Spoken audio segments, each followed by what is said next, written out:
In Porsche's words, not ours, the 918 Spyder is the sports car of the future.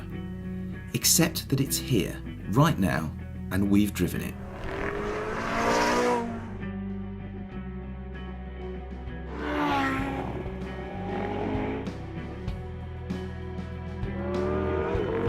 And it's a fair bit more incredible than we were expecting.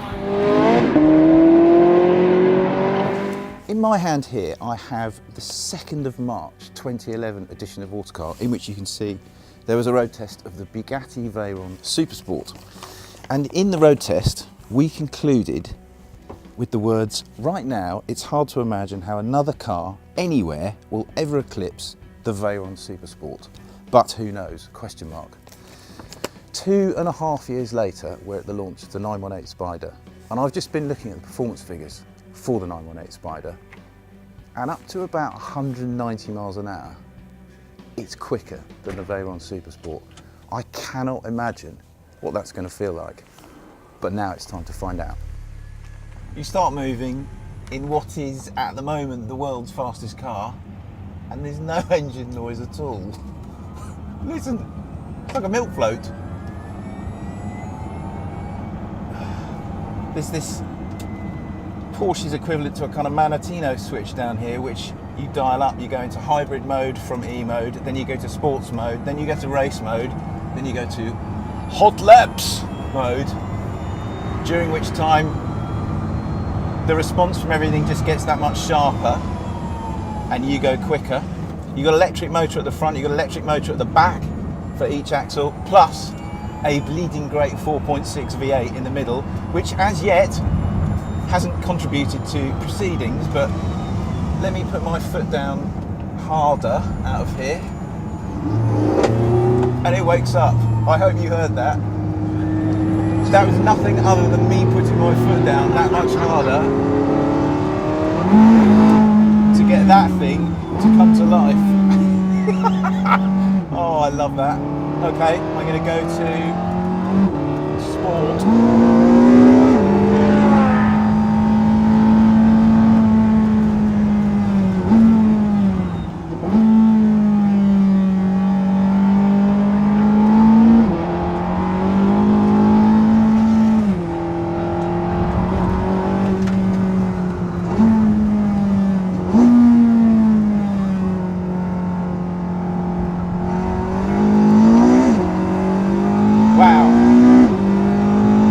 The whole thing just feels more urgent, more switched on, and just faster. That's Walter Roll in front, driving a new 911 Turbo S, by the way, and driving it quite hard, as you'll see.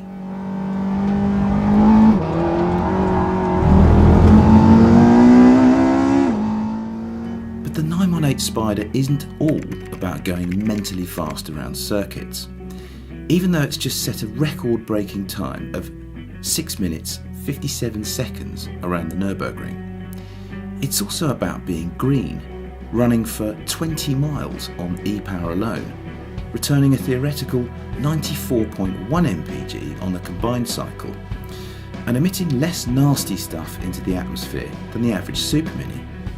And all of these things it does very well, but in the end, it's about going fast. Really, really fast. Okay, now I'm in hot laps mode.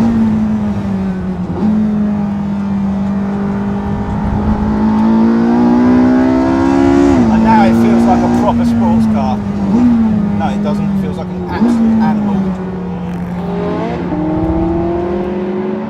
Remember, that's Walter doing his utmost in a Turbo S in front. But the 918 is so fast that I could actually short shift most of the way around the lap and still stay with him. Look. Tiny bit of understeer, but not much.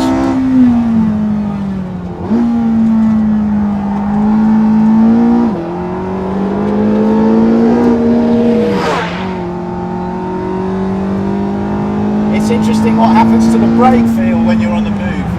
When you really start to use the brakes hard and use them properly, then you get a nice feel through the pedal. If you use them lightly, not really very much nice feel through the pedal at all.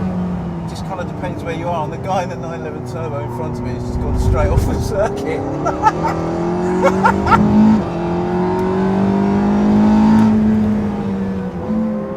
It's not just the 918's mad straight line performance that's so impressive though. It's the handling and steering precision it has, the grip it develops everywhere, and the pure speed that it can carry through any given corner. It is truly one of Porsche's most memorable cars, and there have been quite a few of those over the years. This is a serious weapon. Okay, we've done our quick laps now. What have we learned on those quick laps?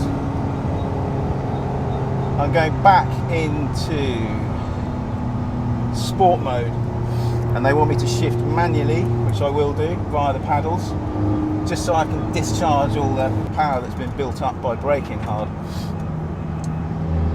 What do you learn? What do you learn in this car? It's amazing. It's got all this tech. I mean, masses and masses of tech, out of 23rd century tech. And yet, when you put it in either race or hot laps mode, it just feels like a really, really fast, incredibly well sorted, very composed super sports car. The noise it makes is fantastic, and the lack of understeer and the way it turns in is just beautiful.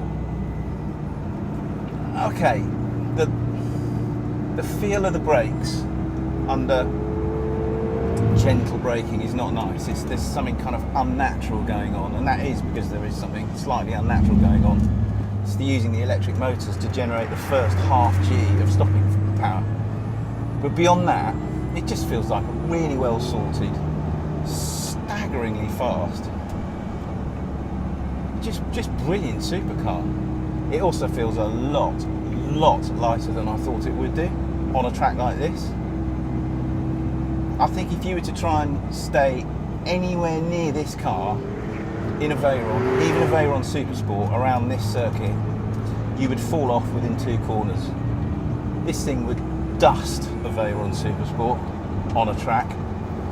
And do you know what the amazing thing is? It's really not that far off in a straight line either. The 0 to 186 mile an hour / 300 kilometers an hour time says that this car is 1 second slower than the Bugatti Veyron Supersport that we figured 2 or 3 years ago. That is amazing. That's incredible. What an extraordinary car. What will they do next? What will they come up with to better this in X number of years' time? We just keep saying that nowadays though. Blimey.